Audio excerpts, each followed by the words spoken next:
BTK Killer, the churchman who bound, tortured, and killed true crime explained. Before we dive in, kindly hit the subscribe button and let us know where you are watching from in the comment. Wichita, Kansas, a place known for its family-friendly neighborhoods, tidy streets, and a pace of life that never felt rushed. It was the kind of town where neighbors waved, kids played outside until dusk, and the idea of a serial killer lurking among them seemed not just unlikely, but absurd. And yet, for more than 3 decades, a man who called himself BTK, short for bind, torture, kill, prowled the shadows, stalking, hunting, and slaying without remorse. His name? Dennis Rader, a church council president, a Boy Scout troop leader, family man. In 2005, the shocking arrest of Dennis Rader sent a shiver down the spine of every American. He wasn't the monster people expected. He wasn't unkempt or antisocial. He wasn't a drifter or recluse. He was the man who smiled politely in the supermarket, who asked about your kids, who led prayers on Sunday morning. This is the story of how Dennis Rader, the BTK Killer, fooled an entire community, taunted the police for decades, and left behind a trail of terror that still lingers in Wichita's memory. It began on January 15th, 1974. The Otero family was like any other, hardworking, modest, and full of dreams. But when 38-year-old Joseph Otero, his wife Julie, and 2 of their children, 11-year-old Joseph Jr. and 9-year-old Josephine, were found brutally murdered in their own home, the city of Wichita woke up to a nightmare. The killer had entered their home, cut the phone lines, and waited. When the family arrived, he pulled a gun, tied them up one by one, and methodically suffocated them. Josephine, the youngest, was hanged in the basement. She was left in a grotesque pose, her body a chilling message. It was calculated, cold, ritualistic, and it was only the beginning. 2 months later, in April 1974, 21-year-old Catherine Bright was found stabbed multiple times in her home. Her brother Kevin had also been attacked but survived. He described a man with psychotic calm, one who talked about being on the run and needed a car. But he wasn't just any criminal. He was BTK. In October 1974, a typed letter was sent to the Wichita Eagle newspaper. The letter began, "Those 3 I killed were perfect." It went on to describe the Otero murders in chilling detail, information only the killer could know. The author signed off, BTK. Over time, BTK would write more letters to the media, to police, to local news anchors. His tone was smug, taunting. He demanded recognition. He wanted fame. His ego was insatiable. In a chilling twist, BTK even created a list of projects, each victim a coded file in his twisted collection. Women he watched, studied, stalked, and when the time was right, attacked. By the late 1970s, Wichita was gripped by paranoia. Women bought extra locks.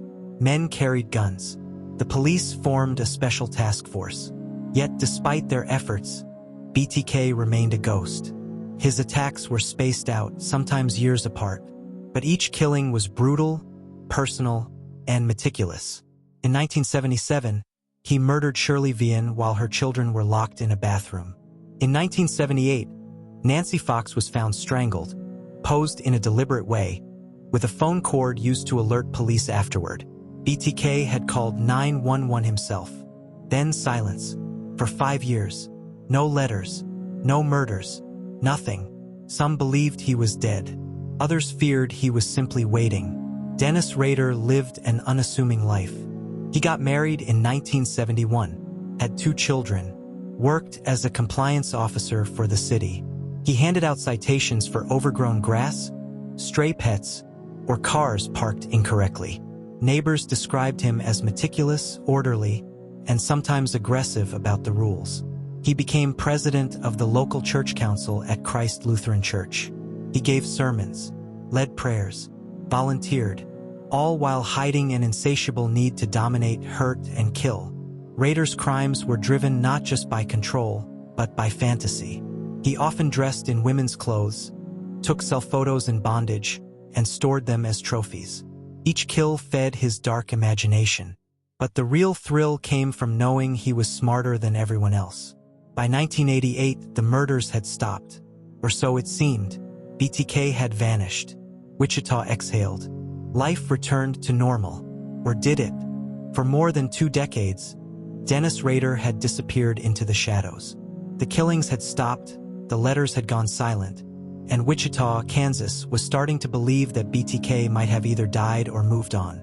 But in 2004, 10 years after his last known communication, the monster stirred again, and his arrogance would finally undo him. It all began with a local newspaper article.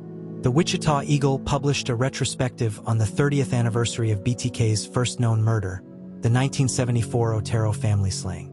The article reopened old wounds but also stirred something inside Rader. Perhaps it was pride. Perhaps it was the narcissism that had driven him to taunt authorities in the past. Whatever the reason, BTK decided it was time to remind the world that he was still out there.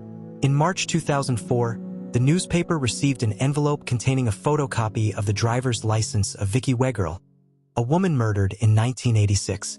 Along with it was a series of crime scene photos and a return address labeled Bill Thomas Kilman, BTK. It was undeniable. The killer had returned. What followed was a terrifying year-long game of cat and mouse. Rader sent a series of increasingly brazen communications to local media and law enforcement. Packages were found taped to stop signs. Notes were hidden inside cereal boxes. One letter contained a disturbing question. Can I communicate with floppy and not be traced to a computer? The FBI and local investigators saw an opening. They responded through a newspaper ad, giving BTK a cryptic green light. Yes, he could use a floppy disk. And just like that, Rader sealed his own fate. In February 2005, a purple 1.44 megabytes Memorex floppy disk arrived at a local news station.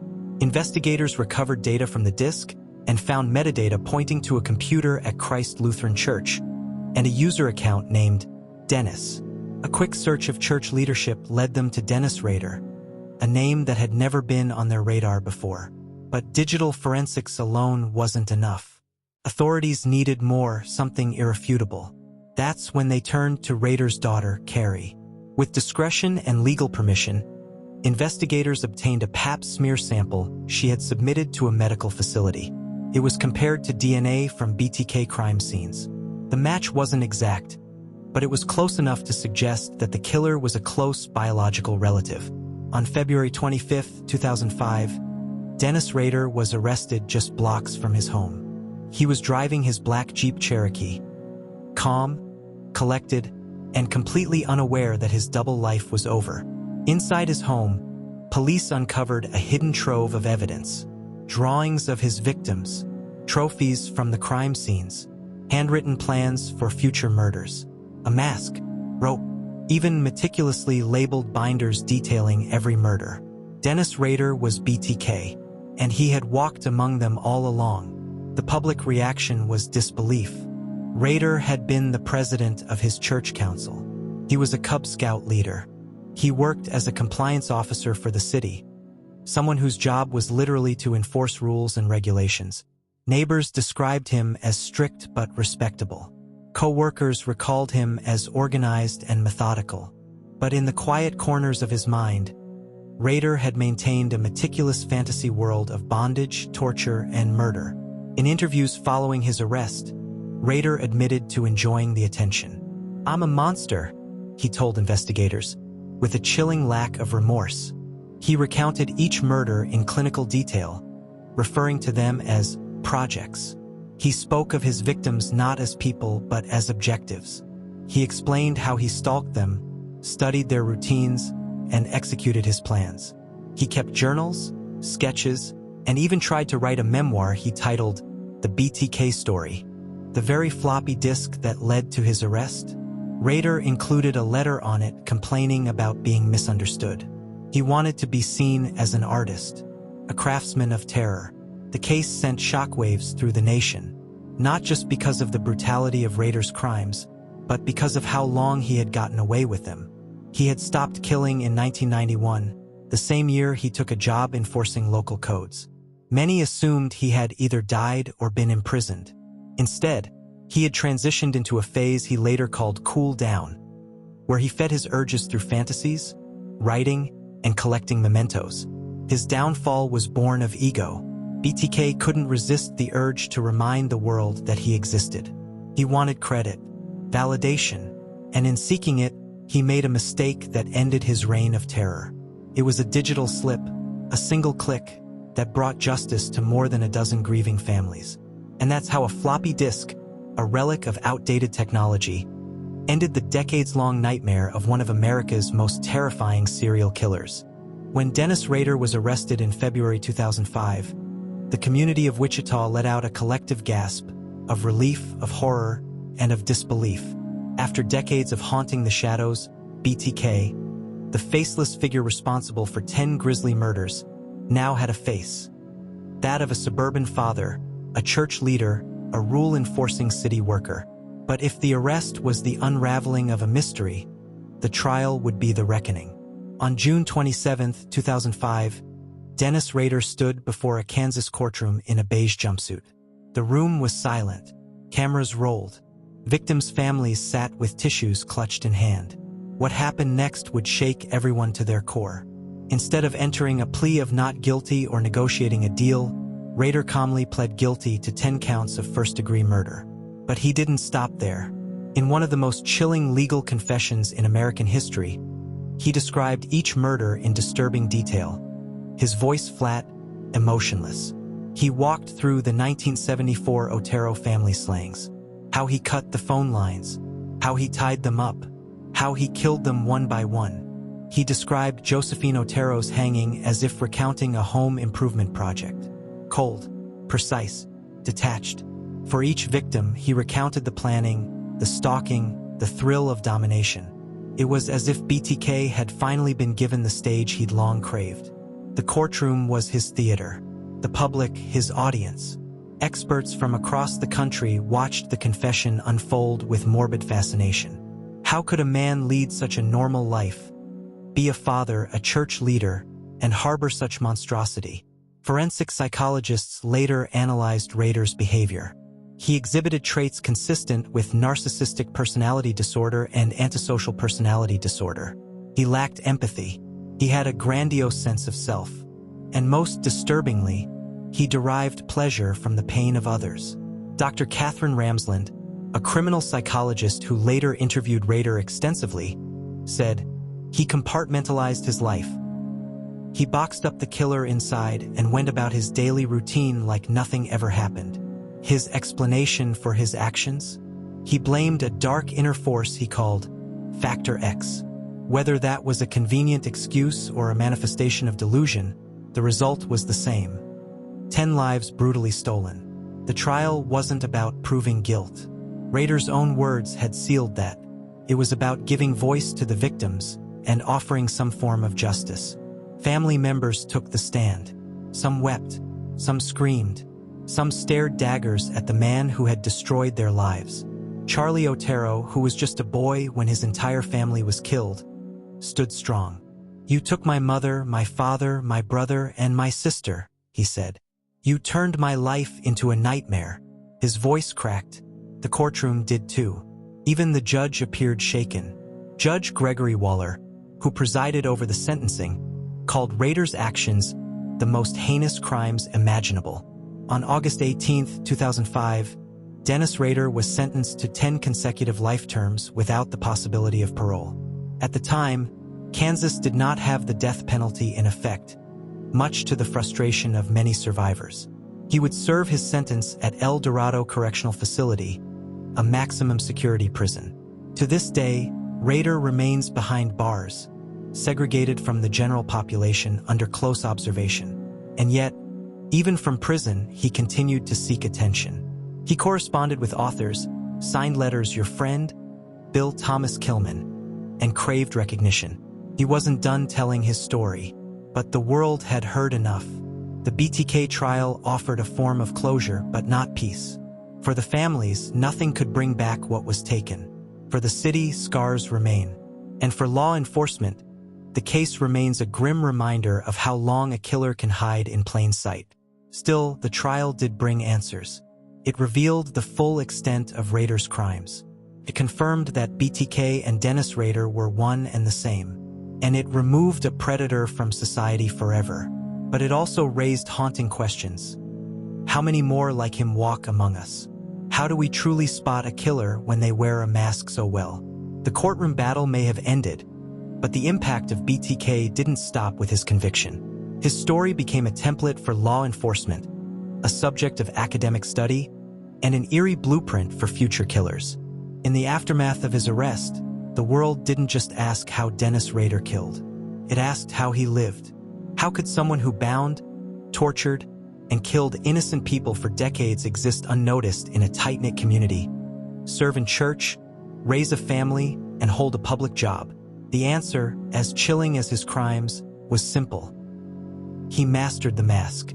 From the outside, Dennis Rader seemed like the definition of normal. He lived in Park City, Kansas, with his wife Paula and their 2 children. He was an active member of Christ Lutheran Church and even served as the president of the congregation. He worked as a compliance officer for the city, issuing citations for overgrown lawns and loose pets. Neighbors called him meticulous, a bit strict, but otherwise a regular guy.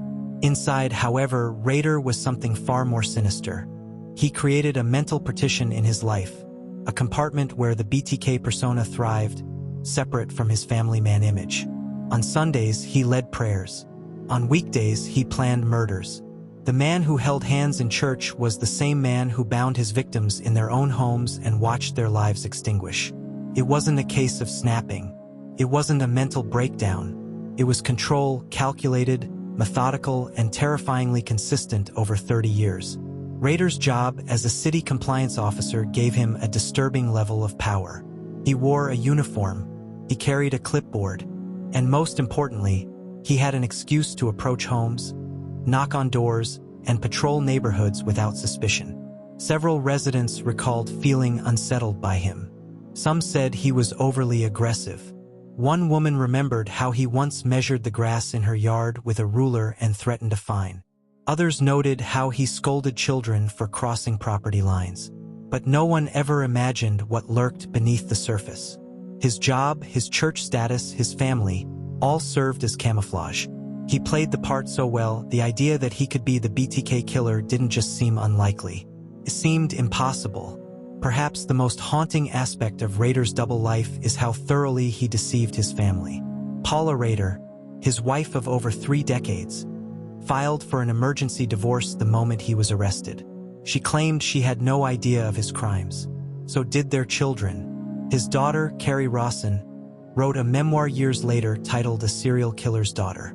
In it, she described the heartbreak of reconciling the father who took her fishing with the monster who strangled children. Carrie recalled memories of her dad leaving for long walks, trips to the hardware store, late nights in his home office. At the time, they seemed innocent. In retrospect, they were moments BTK planned his terror. How does a family cope with that kind of truth? Many never do. Carrie stopped speaking to her father. Paula never visited him again. The illusion was shattered. Rader didn't just kill and move on.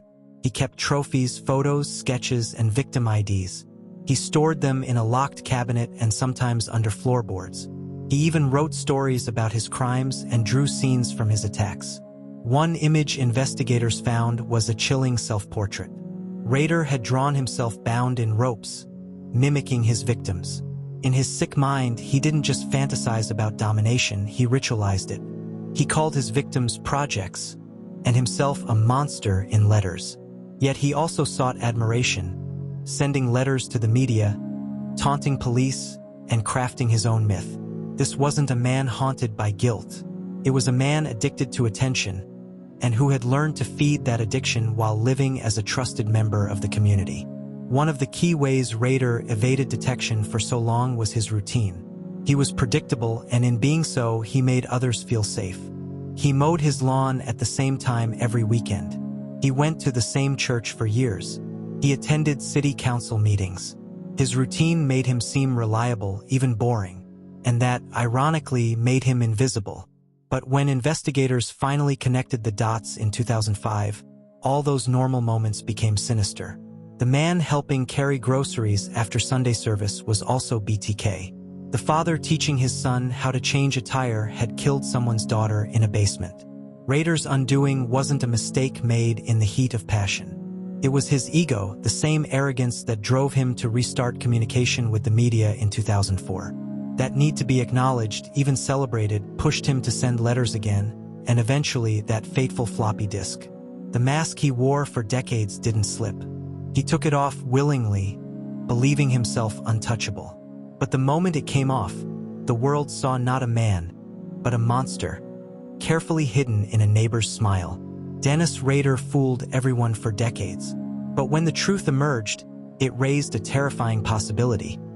How many others are still hiding behind similar masks?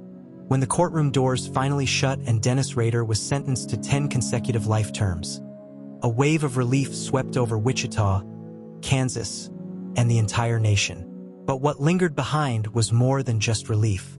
It was fear and questions. Deep, unrelenting questions about how such a monster had thrived unnoticed for decades. Rader's case left a permanent scar on America's psyche and law enforcement protocols. It wasn't just the brutality of his crimes.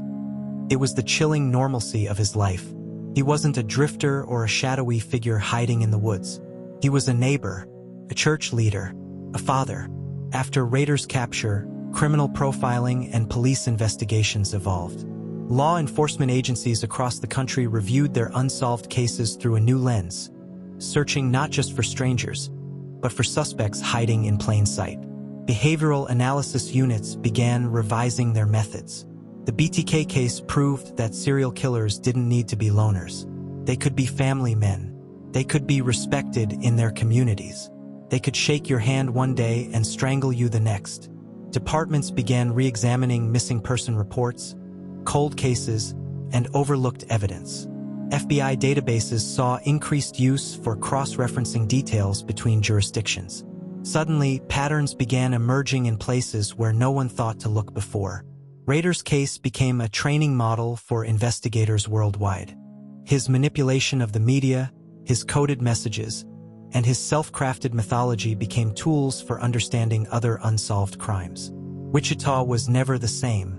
The realization that BTK had lived among them for decades shattered the town's trust. Not just in others, but in their own instincts. Church members struggled to understand how the man who once read scripture with them had been capable of such evil. One congregant said, "Every memory of Dennis is tainted now. Every handshake, every church picnic. He was never real. He was always BTK." Victims' families, once anonymous to the public, were suddenly thrust into the spotlight. Their pain became national headlines. Some chose to speak publicly. Others retreated from the media glare. But none of them escaped the weight of Rader's legacy. As the years passed, one thing became clear. The names of Rader's victims would not be forgotten. Memorials were established. Funds were created in their honor. Advocacy groups formed to support families of murder victims and push for better investigative resources. The true crime community also played a role. Documentaries, podcasts, and books retold their stories. Not to glorify Rader, but to humanize the people he silenced. Their lives became more than footnotes in a horror story. They became reminders that behind every serial killer are real people, real dreams, and real grief. Today, Dennis Rader sits in solitary confinement at El Dorado Correctional Facility in Kansas. He is allowed 1 hour of exercise a day and has little to no contact with other inmates. He continues to write letters, sometimes to journalists, sometimes to crime enthusiasts. He has referred to himself as a monster and a demon. But even in prison, he seems to seek control and relevance. Some criminologists believe that he thrives on the attention, even from behind bars. His daughter, Carrie Rawson, has remained one of his most vocal critics. She has spoken openly about the trauma of discovering her father's double life. Her story, too, has become part of BTK's legacy. A sobering look into how evil doesn't just affect victims. It destroys families, too. Perhaps the most lasting impact of the BTK case is what it taught the public about human psychology. It forced Americans to confront uncomfortable truths. that evil can wear a friendly face, that trust can be a killer's greatest weapon, that monsters aren't always strangers. Sometimes they're in your neighborhood. Sometimes they're in your home. This story isn't just about Dennis Rader. It's about the systems that failed, the warnings that were missed, and the people who suffered. It's about learning from the darkness and never letting it happen again. As Rader rots away in prison, the world keeps asking, how many other BTKs are out there, living quietly, masked in normalcy, waiting for a moment of control? The answer may never come, but the vigilance BTK sparked, the awareness he accidentally created, may be the one good thing left in his wake. Because now we look twice, we question more. We no longer assume evil has a certain look. And in doing so, we honor the victims, not just by remembering their names, but by refusing to let history repeat itself.